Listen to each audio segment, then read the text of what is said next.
Boa noite a todos. Sejam bem-vindos a mais um encontro do Grupo de Estudos de Direito Sistêmico. E nós vamos dar continuidade à leitura do livro Para que o Amor Dê Certo, de Bert Hellinger. Nós vamos retomar na página 136.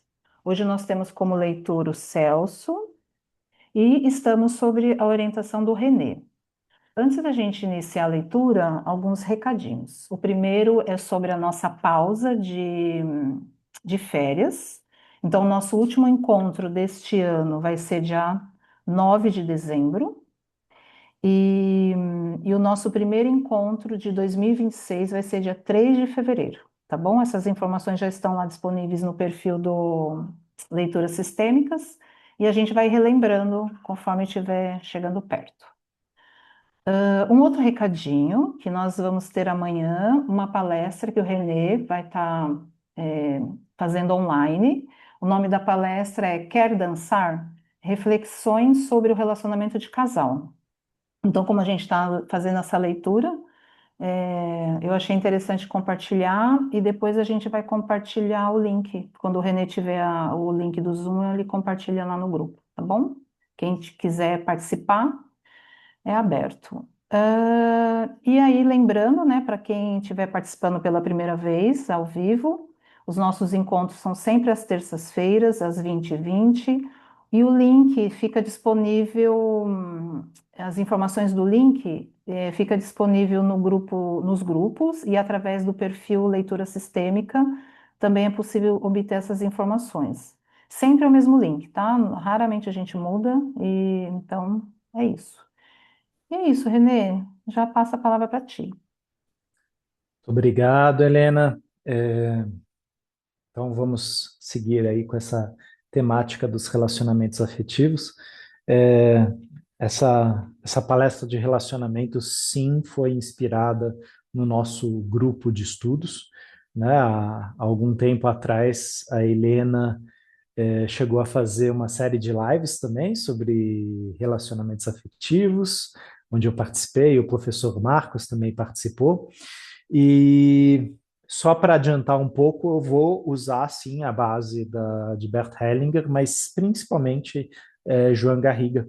Por isso que eu dei esse título, né? Quero dançar por causa do livro Bailando Juntos.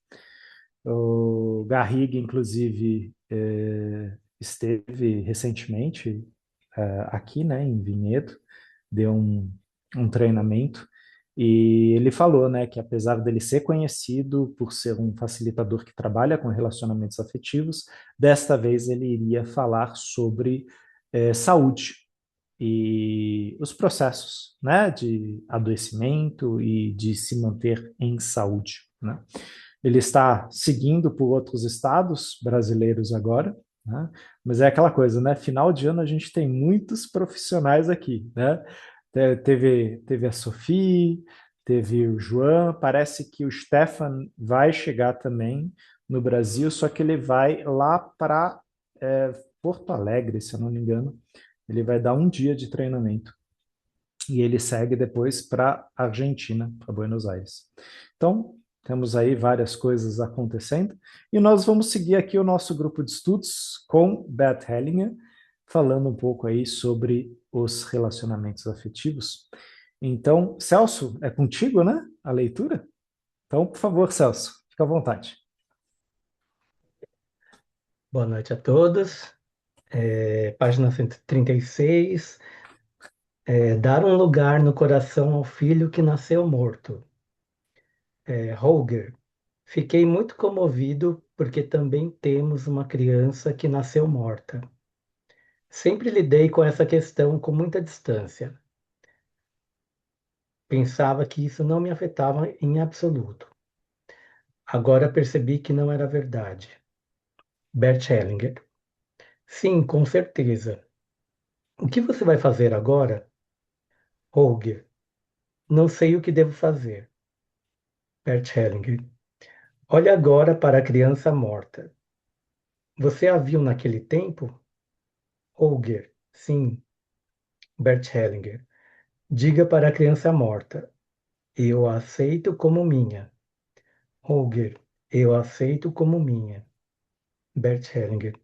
Eu a coloco em meu coração. Holger. Eu a coloco em meu coração. Bert Hellinger. Como seu pai. Holger. Como seu pai. Holger e sua mulher estão muito comovidos. Bert Hellinger. Como pensa que a criança se sente agora? Holger, sorrindo. É uma menininha. Bert Hellinger. Para os outros casais. Agora ele tem sentimentos paternais pela criança. Isso é bom. A mulher de Holger também sorri e começa então a chorar. Holger. Percebo também que Bert Hellinger. Não, você não precisa dizer nada. Deixa assim. Para a mulher de Holger. Vou deixar você em paz. Você está agora junto com eles. Para Holger. Abrace a sua mulher.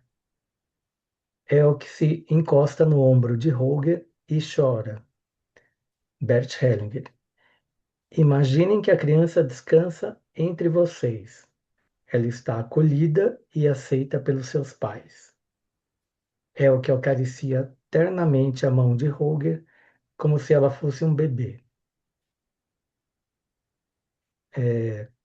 concordando com a morte. Bert Hellinger. Na alma existe uma profunda concordância com a morte e com a origem da qual provém a vida e na qual ela volta a emergir. Existe um movimento interior que arrasta o ser humano de volta à origem. É um movimento bem suave e é preciso respeitá-lo. Entretanto, existem pessoas que se opõem, através de seu eu, a esse movimento.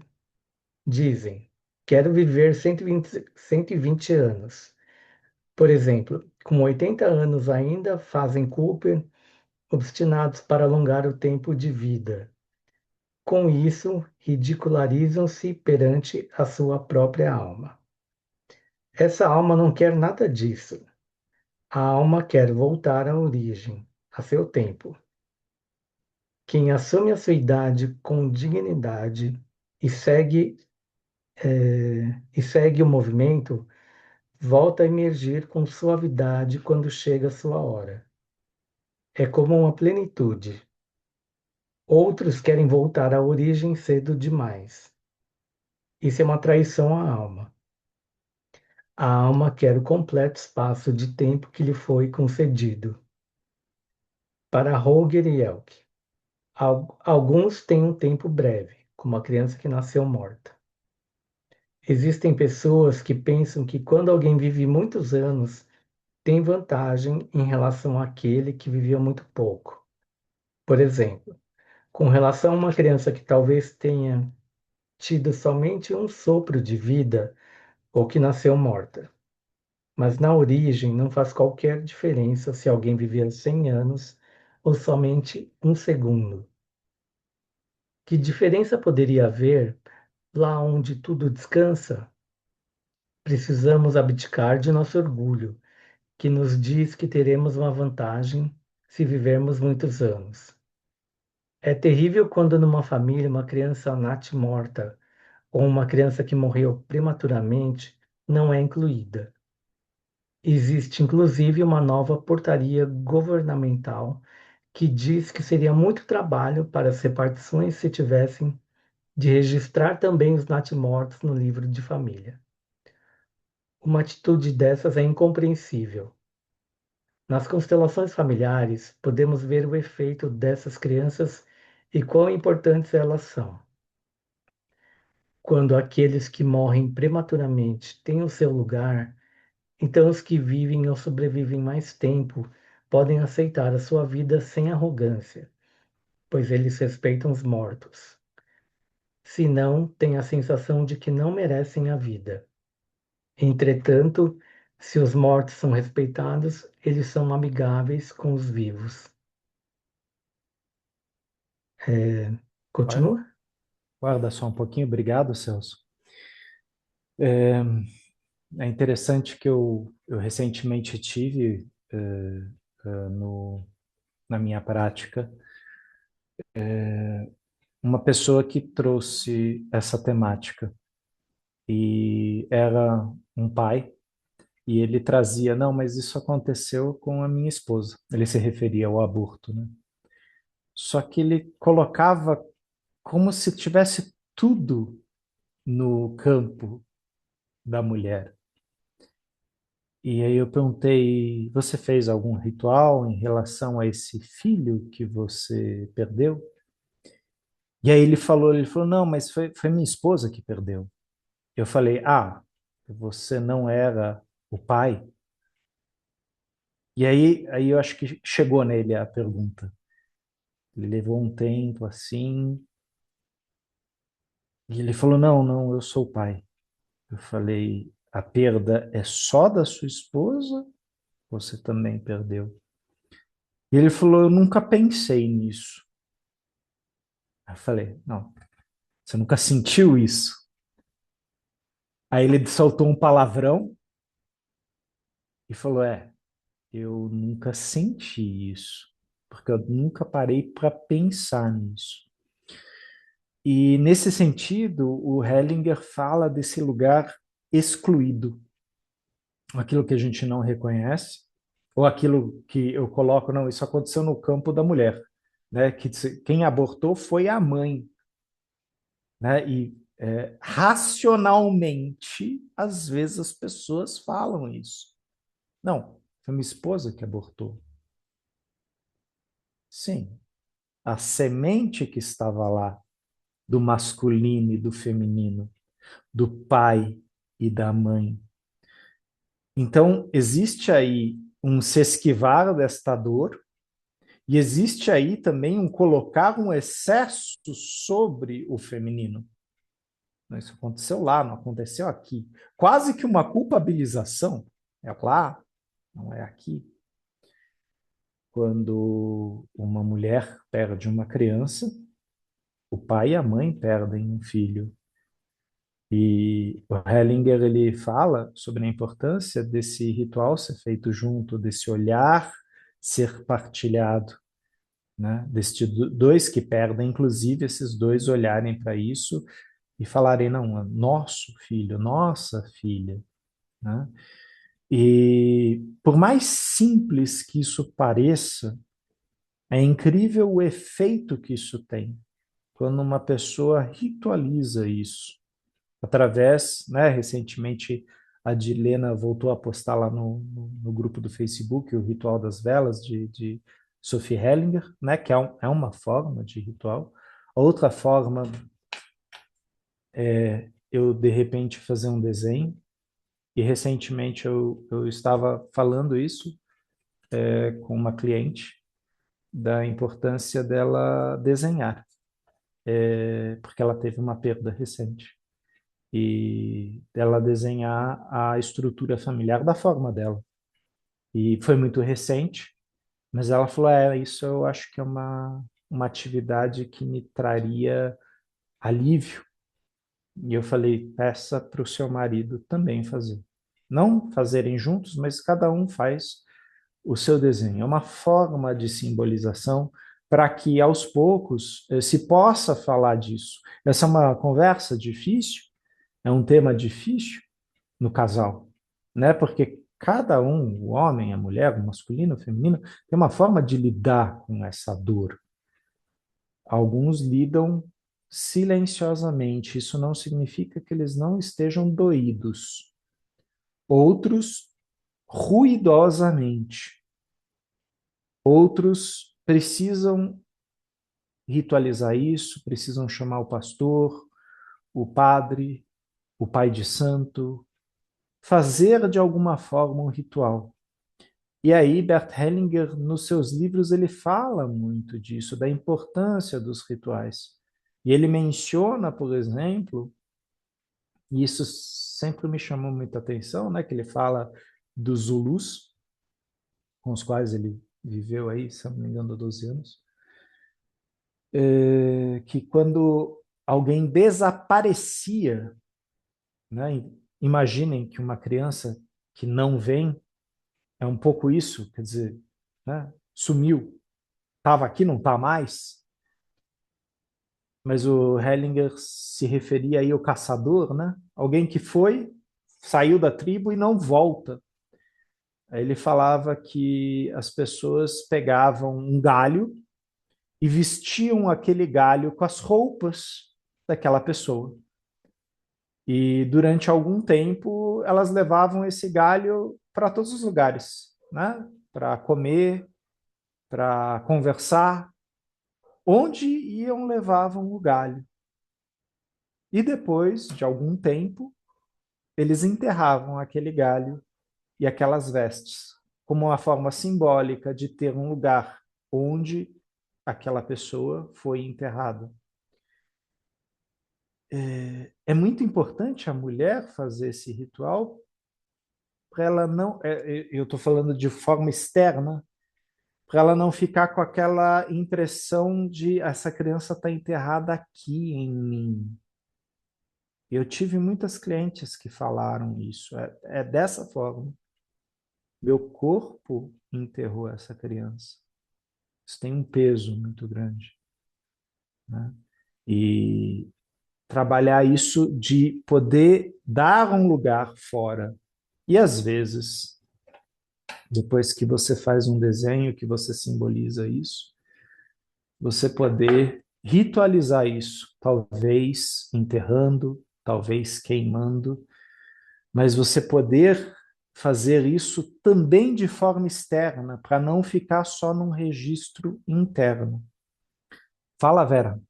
Por favor, pode abrir seu microfone. E quando você falou isso, eu me lembrei das pessoas que, principalmente acontece em gravidez assistida, né? Que a pessoa põe três óvulos e um só que desenvolve e os outros dois são absorvidos pelo corpo, né? A pessoa não Uhum, tem um aborto, mas o corpo absorveu. O que uhum. que me diz? Isso tem aparecido, né, Vera? Inclusive, a gente tem aí esse modelo, né, de constelação chamado constelação gemelar, né? E Peter Burkin estuda isso, né, na Alemanha, na Espanha, ele fala de gêmeo evanescente. Então, assim como na gravidez assistida esse fenômeno é muito comum, Peter Burkin traz o fato de que é mais comum do que a gente imaginava que às vezes a mãe, o pai, tiveram duas sementes que foram, né, fecundadas. Só que em menos de um mês, só uma segue em frente. A outra parece ter sido absolvida.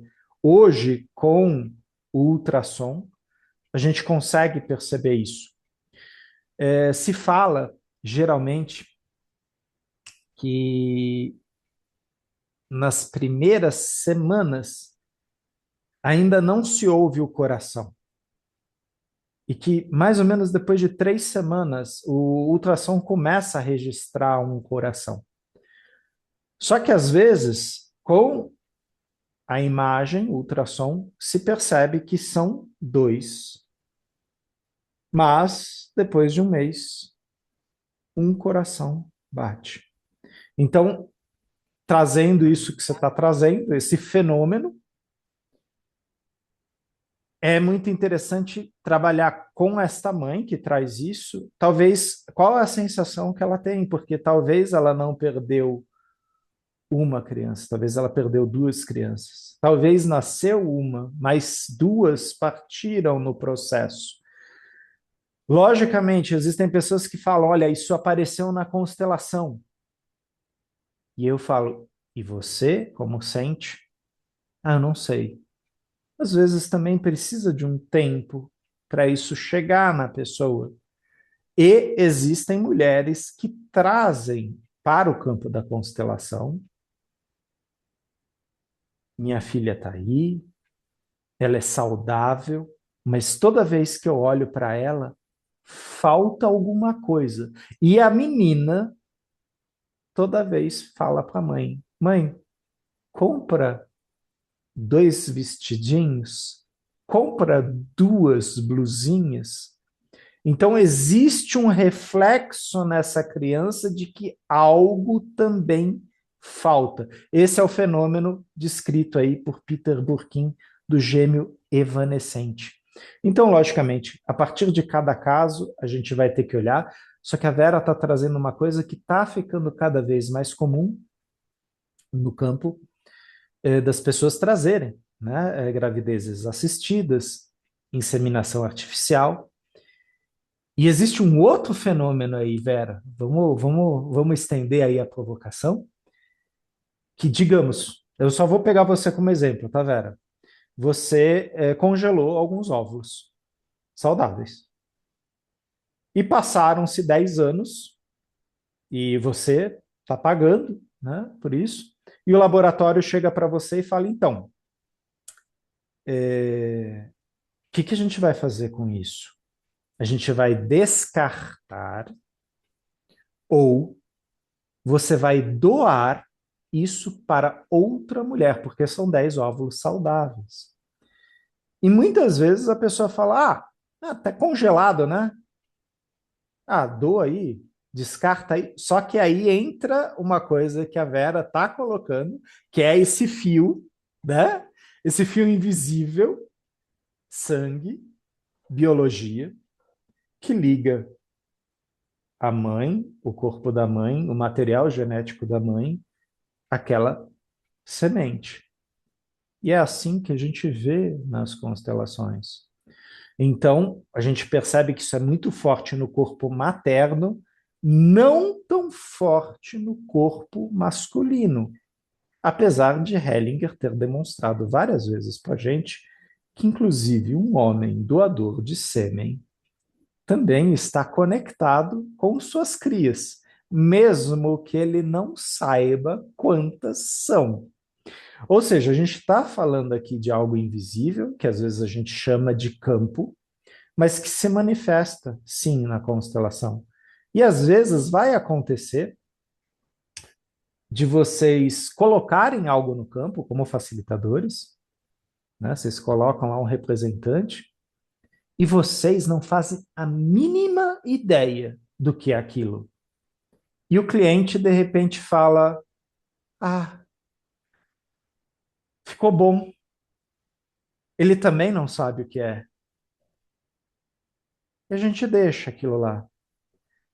Melhor ainda se o facilitador não tentar interpretar. Porque, sinceramente, a gente não sabe. Às vezes, né, se é um caso como a Vera contou, da pessoa fala, olha, tive uma gravidez assistida, tal, às vezes a pessoa sabe essa história. Então, pode ser que isto aqui seja este lugar, mas isso cabe ao cliente trazer. Muito complicado quando eu, como facilitador, afirmo uma pessoa que primeira vez na constelação. Então, isso aqui, esses dois aqui que estão no chão, são filhos que não nasceram. E a pessoa fala, é?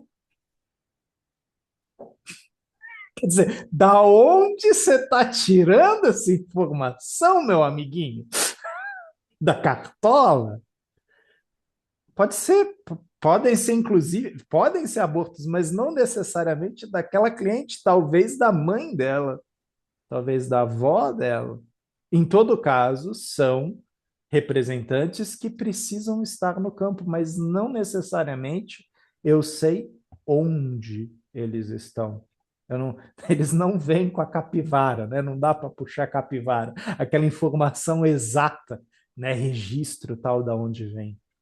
Por isso que muitas vezes a gente deixa o campo mostrar para o cliente e silencia, né? O Peter Burkin trabalha assim.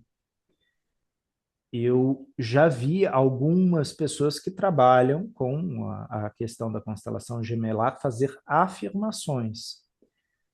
Bom, vocês conhecem o método de Bert Hellinger, ele era fenomenológico. Se o cliente afirma uma coisa, ok, é o cliente que está afirmando, aquilo tem a responsabilidade do cliente. O facilitador, se ele não sabe, fica quieto. não vai dar pitaco, né? Mas antes de eu seguir para as colegas, era mais ou menos nessa linha, Vera? Isso é interessante, mas a minha questão foi quando você falou de não ficar no corpo da mulher, de fazer o ritual. Ah, No sim, caso, no caso da pessoa ter absorvido, né, também faria o ritual? sim, sim, também. Principalmente se de repente para ela fizer sentido isso. Olha, então, na verdade, eram três, um vingou e dois não. Então, existe aí talvez uma saudade, talvez um luto seco, né? Que era uma informação que até então não se tinha. Eu cheguei a trabalhar com um colega meu, Vera, isso foi muito interessante. A gente estava trabalhando uma técnica, tem nada a ver com constelação, a gente estava trabalhando Rolf. Esse rapaz, ele tinha 30 anos à época, e quando a gente trabalhou o baixo ventre dele, né, o ponto abaixo do umbigo, que é bem doloroso, ele chorava e ele falava, é de saudade. Tem um abraço aqui que eu não consigo abraçar mais. E bom, a gente seguiu, foi um treinamento de 2 anos que a gente foi fazendo, e ele depois me puxou de lado, era o colega dele, quando a gente fazia as práticas, e ele falou, eu conversei com a minha mãe, e minha mãe me contou que até os 3 meses nós éramos dois, e depois só eu. E aí, e ele com lágrimas nos olhos falando, eu não sabia disso. Foi quando eu falei para minha mãe dessa vivência que ela falou, então, filho, eu tenho que te contar uma coisa. Né? Então, algo surgiu no corpo que ele não sabia o que era. Ele inclusive achava que ele era azarão, né? Que nos relacionamentos afetivos ele não encontrava a pessoa certa, porque na verdade ele estava procurando um abraço que nenhuma mulher jamais ia poder dar para ele. E para ele era claro, era uma irmã que ele tinha ao lado dele. Quando isso veio à tona, ele falou: Nossa, agora eu sei por que eu choro, eu sei por que dói, pelo que dói. E aí ele fez também esse ritual. O terapeuta, à época, fez um ritual. Na verdade, foi uma terapeuta, né? A Flávia Mendonça. Ela fez um ritual muito bonito em relação a isso. Né? Mas sim, Vera, se essa informação vem ao campo e se o cliente valida isso, né, é importante fazer uma externalização, né? Falar disso, transformar isso em arte, transformar isso em escultura, poder, de alguma forma, presentificar isso também fora. Né? E aí eu acho que a Dilena também postou isso lá no nosso grupo. Algum tempo atrás eu postei no meu blog uma mãe que fez várias gravidezes assistidas, né, inseminações, desculpa, e ela depois desistiu, né, porque ela teve muitas perdas. E anos depois ela teve 2 meninos. E aí ela fez uma foto, né? Ela e o marido trabalham com a parte digital, e na foto tem ela, ele, os dois meninos vivos na frente, e ao lado as crianças que não puderam vir, se eu não me engano, 7. Né? Então ela falou, essa foi a minha forma de ritualizar isso. Isso foi publicado, se eu não me engano, naquele portal Raízes, né? Se eu não me engano. Mas é uma coisa que ela abriu, né, para as pessoas, falando, não, essa foi minha forma de presentificar aqueles que não puderam vir. Né? Mas eu continuo com essa provocação também, Vera. E essas crianças, né, de uma inseminação artificial, que de repente são doadas ou incineradas, né? Quer dizer, isso provavelmente vai aparecer no campo, né? Porque é uma coisa recente, né, dos últimos 10 anos aí, mas provavelmente isso vai aparecer, né? Como Hellinger nos falava, né, os movimentos da alma são lentos, né? E Daqui para cá, às vezes, demora, né? Até para a gente poder fazer um ritual para fora. Cleusa, você levantou a mão aí, por favor. Não, eu levantei a mão, sim, Renê, para dizer que esse assunto está aparecendo muito no grupo. Então, é legal a gente falar o máximo possível sobre isso, porque durante as leituras nos últimos tempos está sempre vindo à tona. Até por isso que a Adilena repostou aquela, né? Porque daí eu estou dando a minha visão e a minha vivência, e é muito importante você estar trazendo a sua para complementar. Sim, sim. Eu tive alguns casos, tá, Cleusa? Até para complementar com coisas diferentes. Vocês já ouviram falar, né? Isso é antigo, né? A barriga de aluguel, né? Em alguns países ela foi proibida, em outros países ela é autorizada. Só que uma coisa que começou a aparecer também no meu consultório, e não foi só um caso, é de irmãs onde uma tem óvulos saudáveis e a outra não. E uma empresta os óvulos para outra irmã, né? E então a mulher pode ter o filho, só que o óvulo é da irmã. Houve um caso que veio a público de que o óvulo emprestado para a filha era da mãe. Olha só isso, gente. A filha estava gerando um óvulo da mãe. Ela estava gerando um filho que era também seu irmão. A Renê está usando. Foi possível, tá? Deu certo. A criança está saudável, mas eu não sei afirmar o que vai acontecer, porque isso é recente, né? Mas como esses fios seguirão adiante? O Hellinger faz uma crítica aí nessa leitura que o Celso acabou de fazer, do Cooper, né? Do corpo e da alma. Hoje a gente tem vários casos de mulheres engravidando com 50, 56.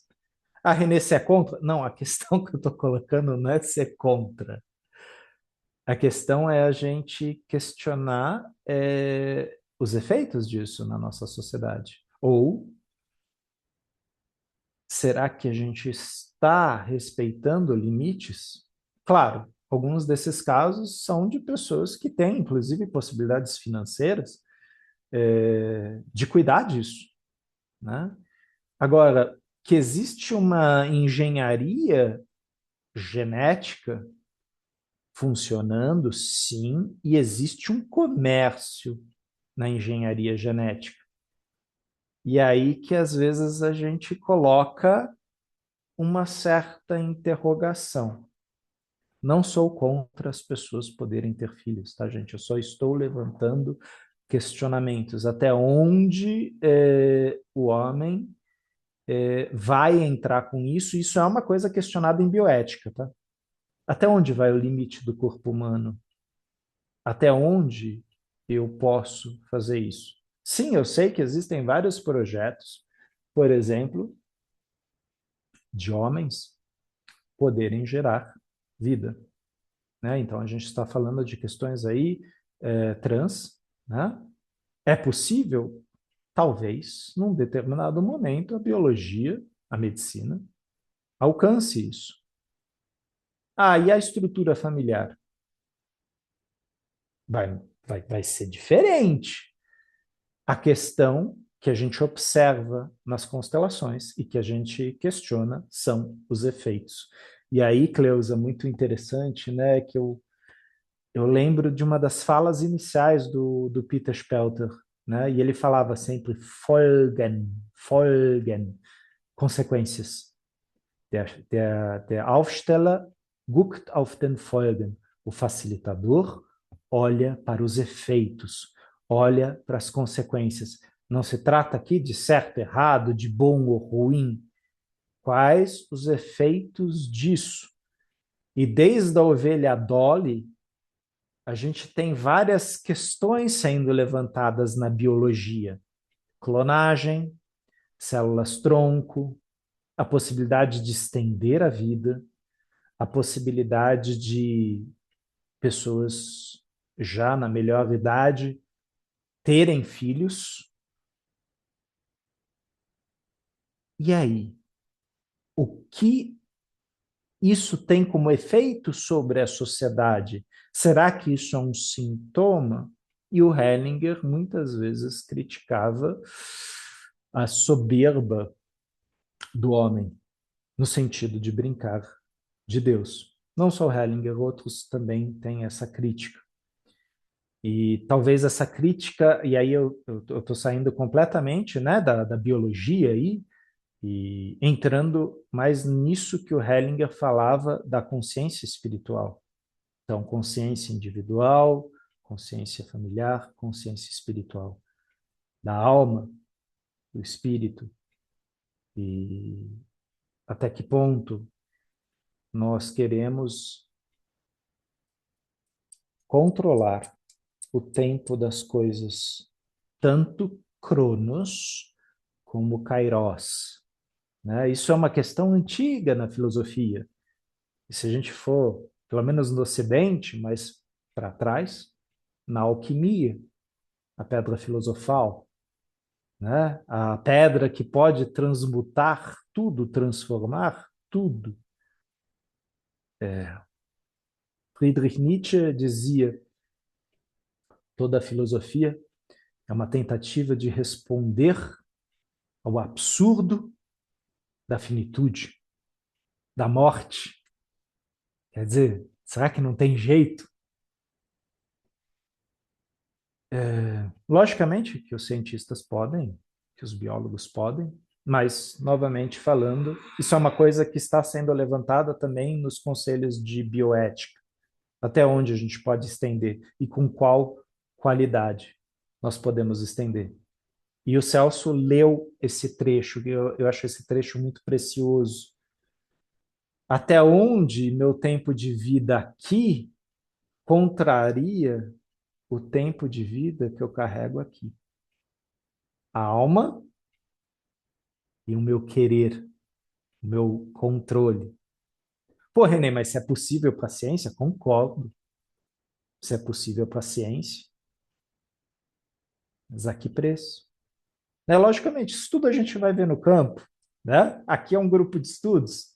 Né? Talvez vocês vão falar, o Renê está ficando muito gagá, está levantando umas coisas aí, tá muito certinho esse Renê, tá moralista. Não, são provocações, gente. Eu sei, a ciência está maravilhosa.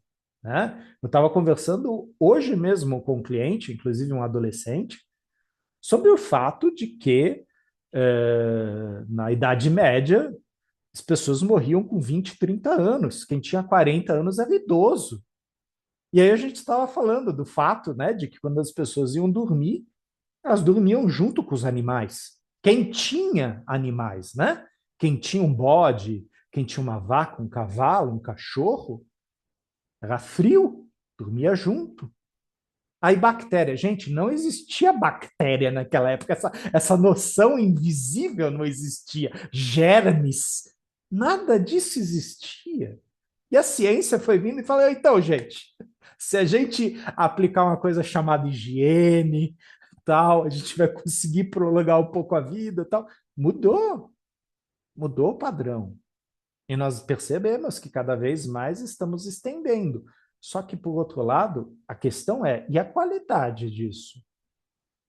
Né? Recentemente eu vi um meme. Logicamente, já que é um meme, ele não é exatamente de bom gosto, mas é falando, olha, escravos, essa música é para vocês. Vocês construíram as pirâmides do Egito. Vocês construíram o Vaticano, o Coliseu. Escravo, essa música é para vocês. Vocês são muitos e fizeram para alguns poucos. Né?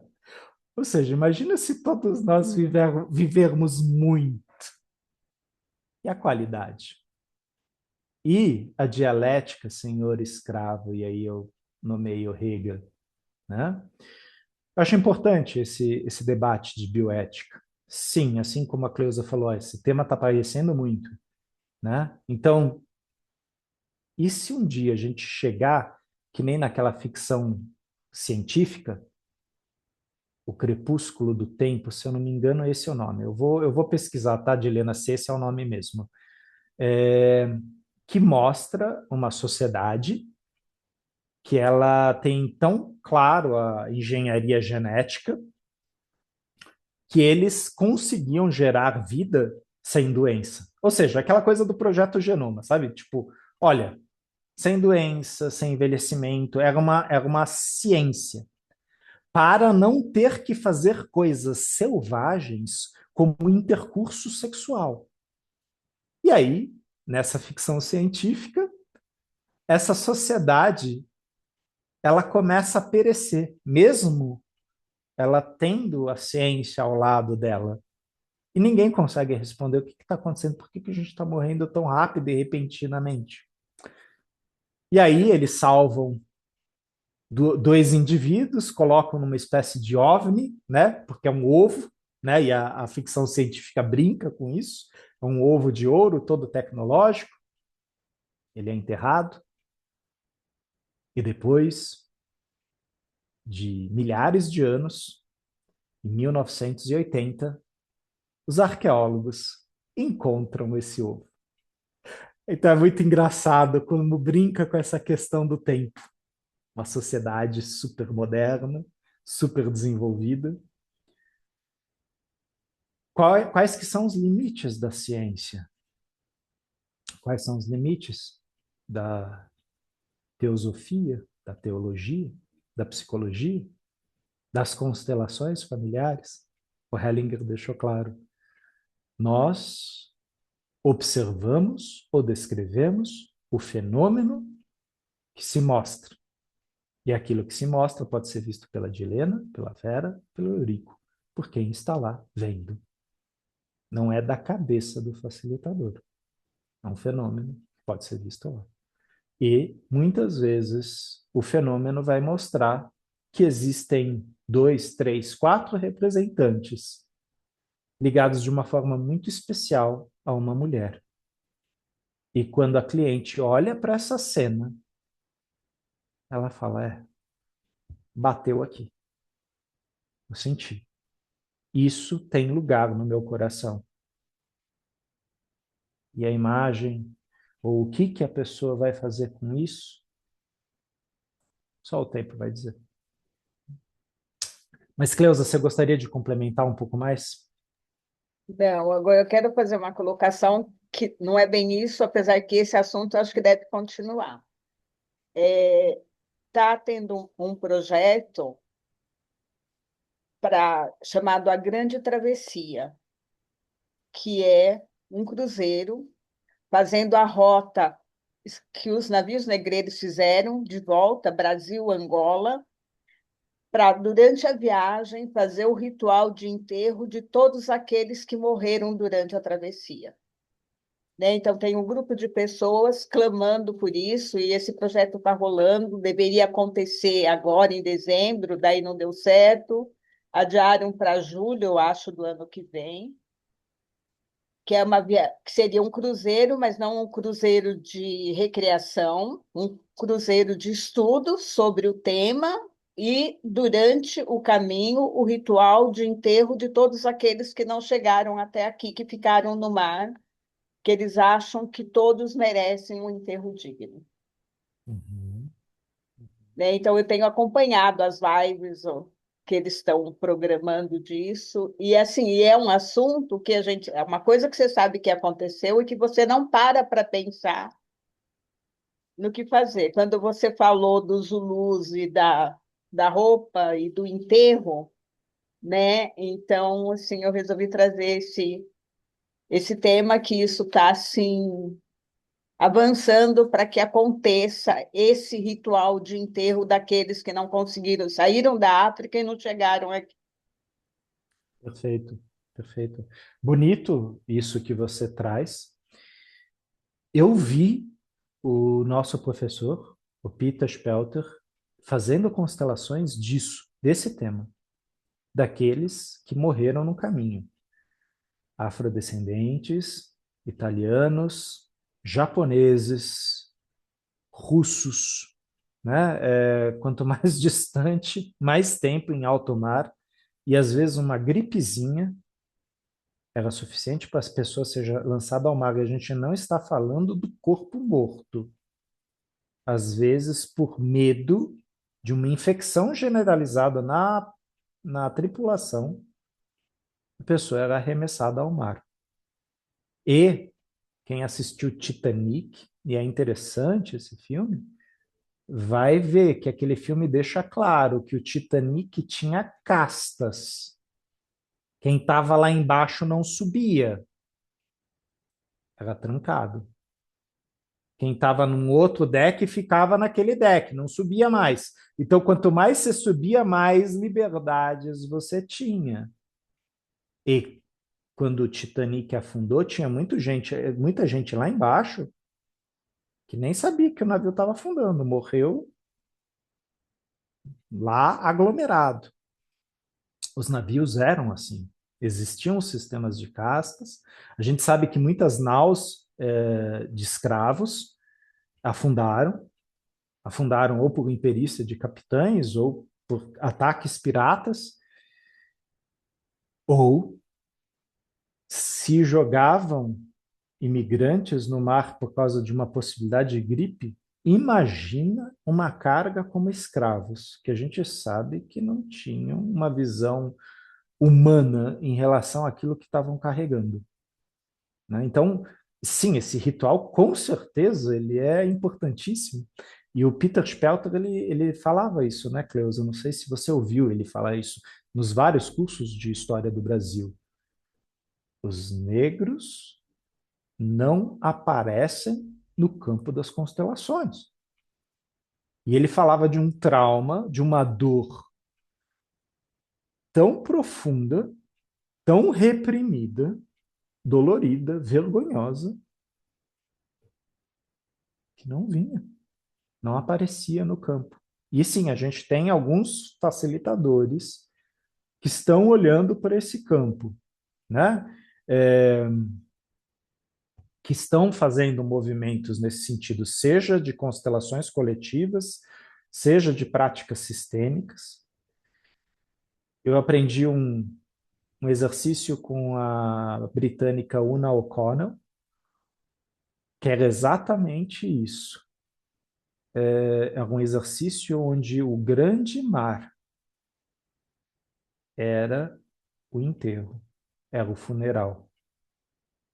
E as pessoas se ajoelhavam nos continentes americanos, europeus, africanos, e choravam de saudade do lugar que foi deixado e também daqueles que nunca chegaram ao seu destino, né?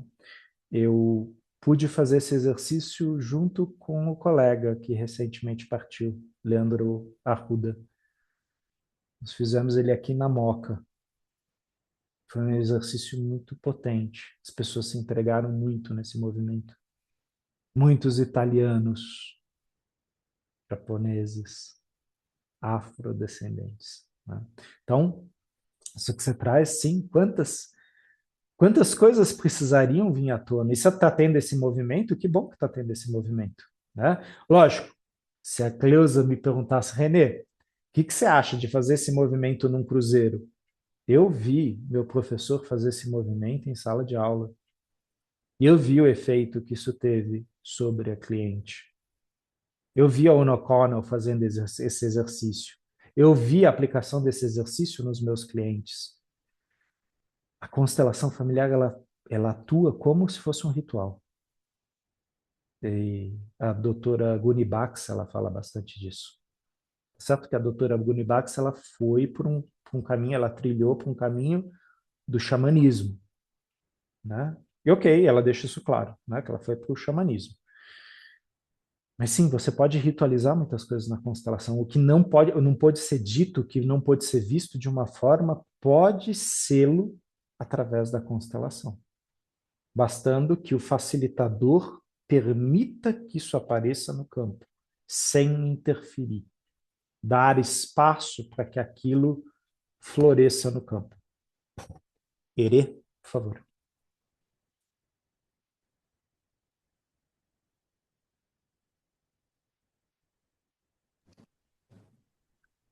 É, porque a Vera tinha falado da questão da absorção, né, no corpo da mulher. Uhum. Eu tive essa experiência porque, para o meu caso, né, para engravidar, eu tomei um medicamento que facilitava, é, como é que fala? Como é que se diz? Facilitava a ovulação, né? E eu Para tinha, prender nas trompas, sim. facilitava a ovulação, né? E aumentava, né, a questão da porcentagem, né, de chance para engravidar. No meu caso, fazendo ultrassom, tinha 3 óvulos maduros, né?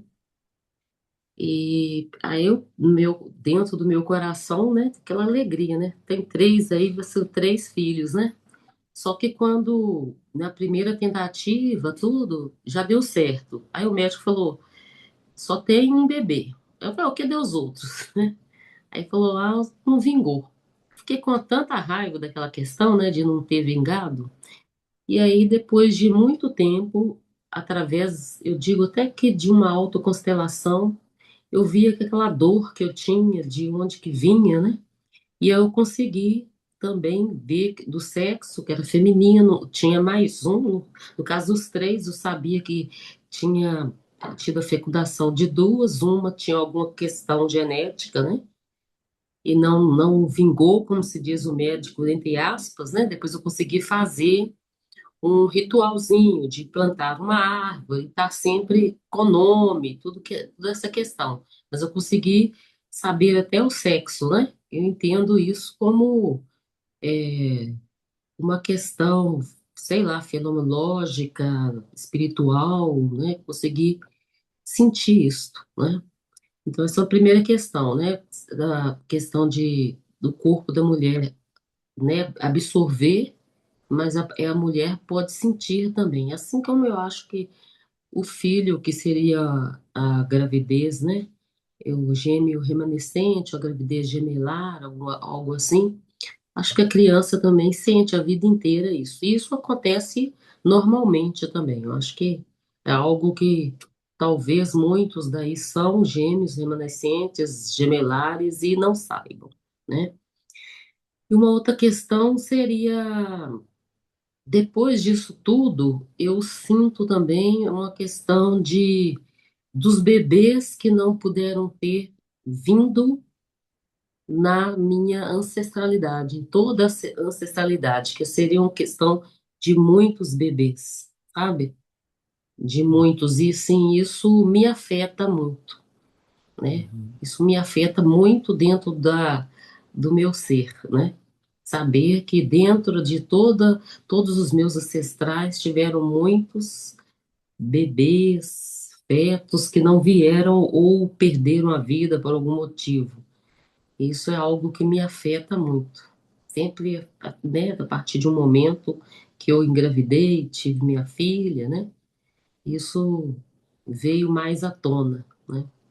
Não sei se alguém do grupo aqui sinta essa questão também. No livro Ordens do Amor, numa das leituras desse livro, eu tenho alguns áudios de Bert Hellinger. Ele menciona, né, dessa criança que parte muito cedo, né, do feto. E aí ele usa uma palavra em alemão, Die Bewegung ist vollkommen. O movimento se completou. A vida veio e partiu. E aí o Hellinger faz uma reflexão da diferença entre o tempo da alma e do tempo do ego, da cronologia, do apego, né? Se a gente for para o budismo, se a gente for para o taoísmo, também vão falar nesse sentido. O que causa sofrimento é o apego. E o apego geralmente é o ego. É o ego tentando controlar. Não deveria ter sido assim. E agora eu vou fazer um parêntese que não tem nada a ver com a constelação, mas talvez essa história ele talvez faça sentido, ou talvez você até tenha ouvido essa história. É uma história espírita de uma mãe que perdeu 2, 3 filhos, né? E ela conta que o primeiro foi muito difícil, né? E ela perdeu muito cedo. E aí ela pede uma carta psicografada.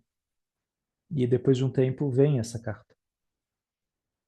E essa carta fala: mãe, eu estou bem. Eu tinha que cumprir uma coisa nesse plano e eu cumpri. Não chora, porque eu cumpri o que eu tinha que cumprir. Agora você tem que cumprir a sua missão. A minha eu cumpri. Oh, essa é o rápido conto, né? E se a gente vai para essas histórias psicografadas, existem muitas delas que falam disso, né? Desse tempo que não é o tempo do homem. Você pode chamar de tempo de Deus. Hellinger falava o grande mistério. Ou o Celso leu aí a origem, né? Como se houvesse uma entidade aí chamada origem, e essa entidade ou essa consciência espiritual, cósmica, essa sim soubesse o tempo das coisas. Não eu, por mais que eu seja pai, por mais que eu seja mãe, e logicamente que eu tenho desejo, logicamente que eu tenho querência, logicamente que eu tenho apego, mas nessa metáfora, nesse conto, aparece isso, tipo, o que eu tinha que cumprir, eu cumpri, e era breve. E você está aí porque ainda tem algo a ser cumprido, né? Então, fica bem, porque eu estou bem. Quando eu ouvi essa história, eu era jovem, eu não tinha nem feito faculdade de psicologia. Essa história ficou comigo, talvez para contar para você, não sei, né? Mas ela ficou comigo, ela me marcou, né? Por quê? Não sei, né? Mas muitas vezes a gente fala, né, quando a pessoa tá melancólica, tá depressiva, ou, né, como o Freud fala, né, houve uma perda de um objeto interno ou externo, né, luto, melancolia. O Freud fala, ele fala o ego, ele tenta se defender disso, né, ele tenta se defender como? Racionalizando, negando, reprimindo. E qual que é a solução? É respirar, deixar a coisa acontecer, chorar, ritualizar e seguir em frente, né? Isso vindo de uma pessoa, né? Freud perdeu os filhos na Primeira Guerra, teve N perdas. Aliás, se vocês puderem assistir a peça, a última sessão de Freud, ela estava até há pouco tempo agora em São Paulo. Eu não sei em que estado que ela está, mas é um debate entre Sigmund Freud e C.S. Lewis, o cara que escreveu o Nárnia, né? E C.S. Lewis é uma pessoa temente a Deus, uma pessoa que tem muita fé em Deus. E Freud, principalmente no final da vida, ele era bem amargo, bem depressivo. Só que na peça ele vai falando das perdas dele, vai falando da dor dele. E tem uma cena que é muito marcante no teatro, que ele vai numa pia, né? Bochecha e cospe e é vermelho, né? Sangue. E aí ele fala: essa coisa está me comendo por dentro e a dor é insuportável. Isso o Freud tinha deixado escrito, né? Então, os últimos anos de Freud foram de muita dor com o câncer, né? Mas ele falava das várias perdas da perseguição nacional-socialista, e assim vai. Né? E, inclusive, um dado que é delicado na biografia de Sigmund Freud, da eutanásia, né? De que chegou um momento onde ele toma morfina para cessar com a dor dele. Né? Então, a gente está falando de uma pessoa que, né, conhecia muito da psique humana, mas era apenas um humano. Ele não podia controlar as coisas. Dilena? Né, não sei, Ere, se você quiser ainda abrir alguma coisa, fica à vontade. Eu acho que sim, a questão do luto, né? Essa questão do controle que você disse, o ego, a arrogância, né? Então temos que ser mais humildes de frente à questão do luto também, ter humildade, né? Porque, como se diz, né? É um ciclo também na vida, né? Não quer dizer que todo mundo tem que ter o mesmo tempo. Cada um tem seu tempo determinado, que seja algumas horas, alguns minutos, né? Uhum. Mas é algo que, de alguma forma, valeu a pena. Eu indico o filme, né? E isso para quem quiser assistir, porque é um filme espírita, O Nosso Lar, tá? Porque é uma visão diferente do plano espiritual, né? É, eu, como psicólogo, como psicanalista, eu gosto de fuçar, né? Então, sim, eu já fui em vários ambientes espirituais diferentes. E é incrível como a gente aprende coisas completamente diferentes. E o nosso lar foi outra coisa que também mexeu bastante comigo, essa coisa das camadas, né? Assim como a gente pode falar de camadas de consciência, as camadas de nossa alma, de nosso espírito, essa trajetória que ela tem que fazer, né? Eu fui educado numa família entre budista e cristã, onde se falava de anjos e demônios, de céu e de inferno, e de brahmares, deuses, e inclusive de budas irados, né? Então, bem e mal estavam aí, mas sempre tinha essa coisa da camada.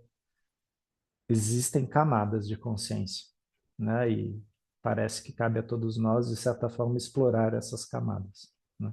Obrigado pela sua colocação, Ere. Antes de eu passar para a Dilena, depois eu vou querer, depois da fala da Dilena, eu vou querer, Helena, que você leia também as colocações das colegas. Eu estou lendo o que vocês escreveram aqui.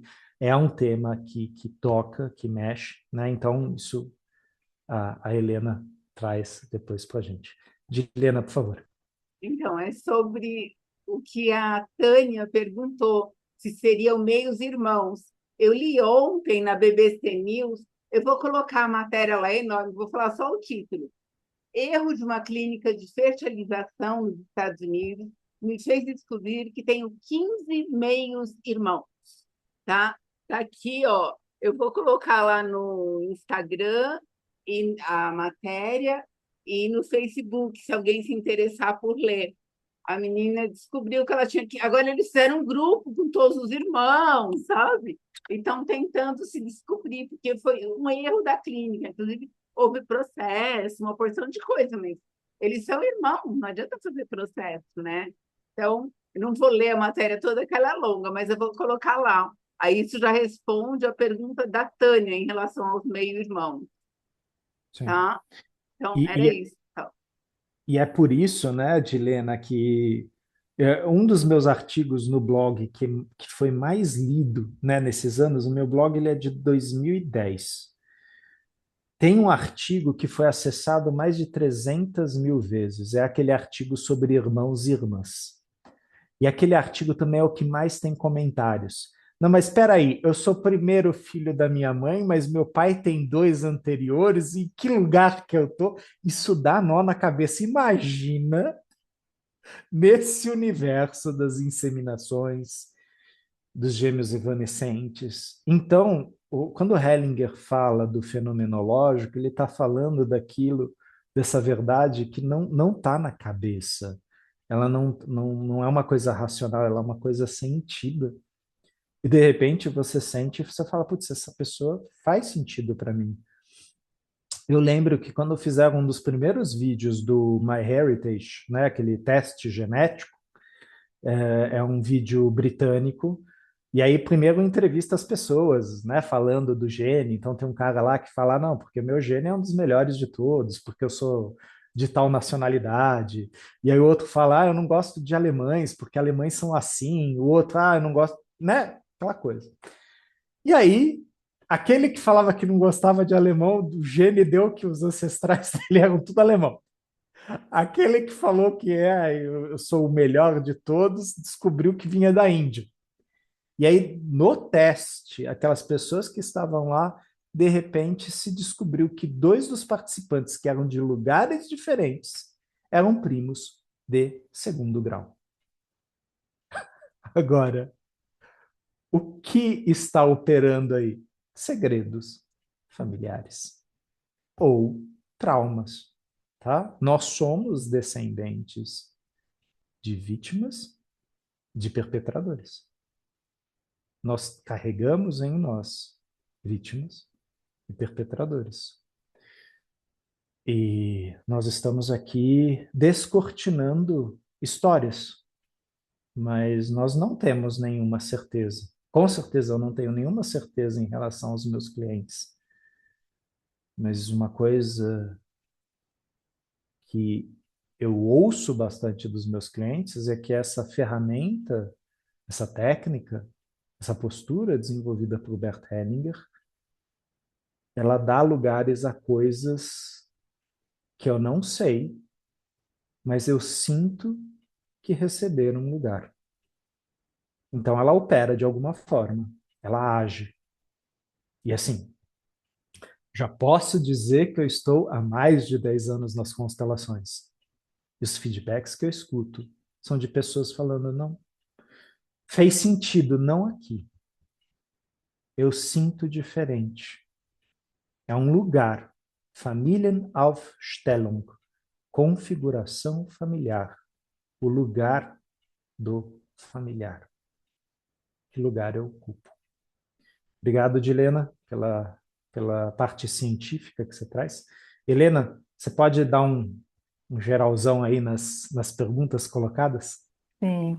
Antes de falar, é uma pena que você me deu a informação da peça, porque estava semana passada aqui em Florianópolis. Agora, esse final de semana vai ser em Porto Alegre.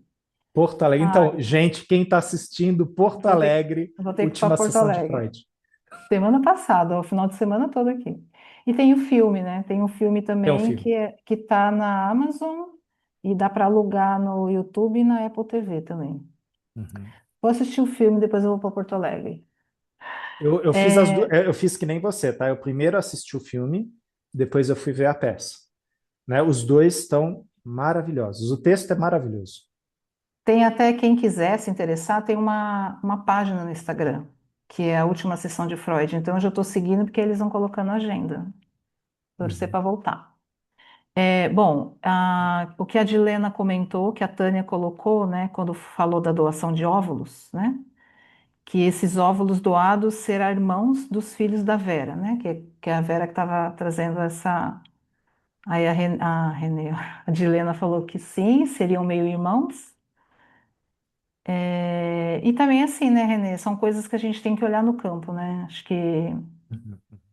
que tudo bem, tem a parte científica, mas o campo realmente vai trazer, que aí complementa o que ela falou na próxima, tá? Qual a consequência disso no sistema, Uhum. né? Uhum. Então, acho que para a gente ver essa consequência, o campo é a melhor coisa, né?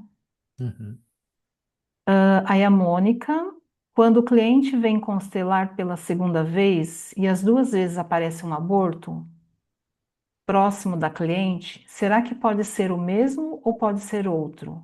O mesmo aborto pode aparecer várias vezes?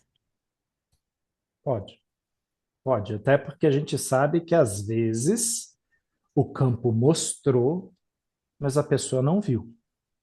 né? Então, inclusive, a gente estava tendo essa conversa, a Helena e eu, sobre uma pontuação da Sophie, né? De que coisas vão aparecendo, vão repetindo, porque não chegou. Então, a constelação repete? Não é a constelação que repete. Algo ainda precisa ser visto por aquela pessoa. Enquanto ela não olhar para isso, ela meio que, como se ela gaguejasse, ela volta para aquele tema. Não são todos os casos assim, mas, né, às vezes é uma repetição, sim. Algo ainda precisa ser visto, ainda precisa ser sentido, precisa ser chorado, algo ainda precisa de um tempo maior.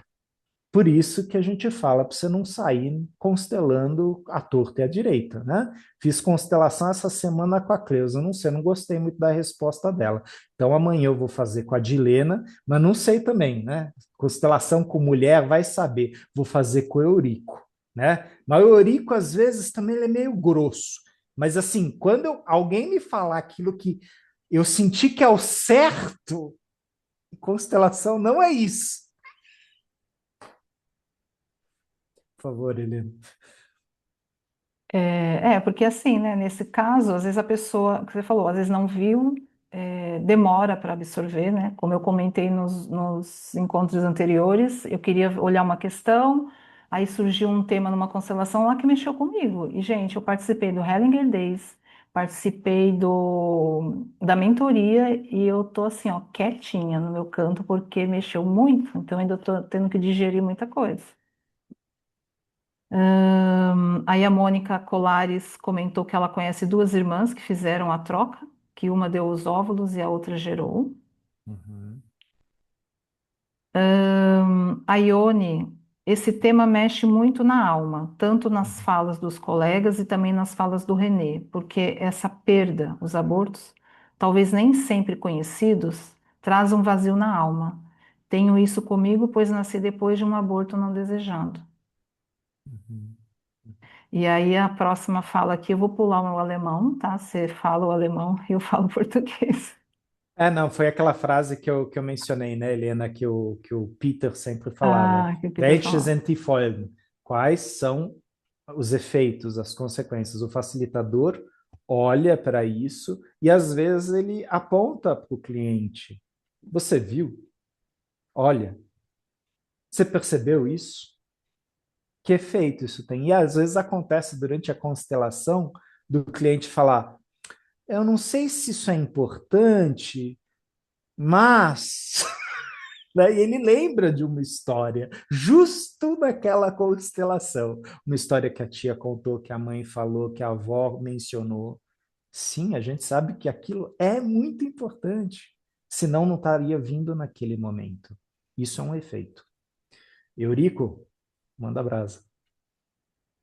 Só compartilhando rapidinho aqui uma experiência de sábado. Eu facilitei uma constelação em Garça, aqui próxima a Marília, próxima a Ourinhos, né? E a pessoa, a cliente, ela trazia um sintoma, síndrome das pernas inquietas, né? Ela diz que é tão forte nela que dá vontade dela cortar a perna fora do joelho para baixo, né? Oh. Mas outra hora a gente conversa mais sobre isso. Mas eu perguntei para ela desde quando ela ela sentia, ela tinha essa síndrome das pernas inquietas. Ela falou: Ah, faz muito tempo, já desde os 20 anos eu tenho isso. Aí eu perguntei para ela: O que que aconteceu quando você tinha 20 anos, né? Aí ela parou, pensou, pensou, pensou. Ah, eu pratiquei um aborto.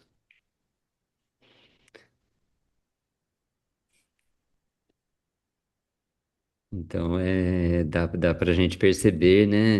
É, aí a gente colocou na constelação e aí o movimento seguiu, né? Mas é isso, algo importante na vida dela aconteceu e que ela nunca tinha olhado para isso. E ela disse que já tinha feito constelação, microfisioterapia, buscado muitos movimentos, e nenhum tinha solucionado para ela, né? E novamente ela estava atrás desse sintoma, mas ela nunca tinha associado. Acho que talvez essa pergunta não tivesse surgido para ela. O que que aconteceu quando você tinha 20 anos, né? Uhum. E foi E um aí, aborto que ela praticou porque ela já era mãe, antes dos 20 anos. O pai, reagiu muito mal à gravidez dela e seria uma segunda gravidez, ainda sendo solteira. Então ela preferiu praticar um aborto, do que o pai ficasse sabendo e ela passar por toda aquela violência, aquela contraposição do pai. Só para ilustrar um pouquinho, o dia de hoje. sim. E aquela coisa, né, Eurico, que o Stephen Hausner nos fala, né? O facilitador, através de suas perguntas, né, facilita o que vai ser visto no campo, né? Ou seja, responsabilidade, habilidade de resposta. Qual é a pergunta que vai fazer eu olhar para o campo? Então, você está trazendo isso? Sim, talvez tenha se mostrado nas outras constelações, nos outros métodos, mas ela não estava olhando para lá, porque era dolorido olhar para lá, porque era censurado olhar para lá, era um tabu olhar para lá. E de repente, com essa pergunta simples que você faz, algo essencial brota. Sim. Obrigado, Eurico. Helena, contigo. Obrigado, Renê. Hoje foi fundo, hein, gente? Bom, Culpa do Celso. É a leitura do Celso. sempre quando o Celso lê, dá ruim. Brincadeira, hein, Celso? Gente, muito obrigada pela presença. Celso, obrigada pela leitura. Renê, pela orientação. A todos pela colocação. E até a próxima terça, gente. Vamos. Tem mais para a gente ler. O ano não acabou ainda, não. Um bom descanso para vocês e até terça-feira, Beijo, viu? pessoal. Boa semana a todos aí. Tchau, Até bom terça-feira. descanso. Tchau, boa noite. Tchau. Tchau, Boa Obrigada. Boa boa noite. noite. Tchau, noite. tchau.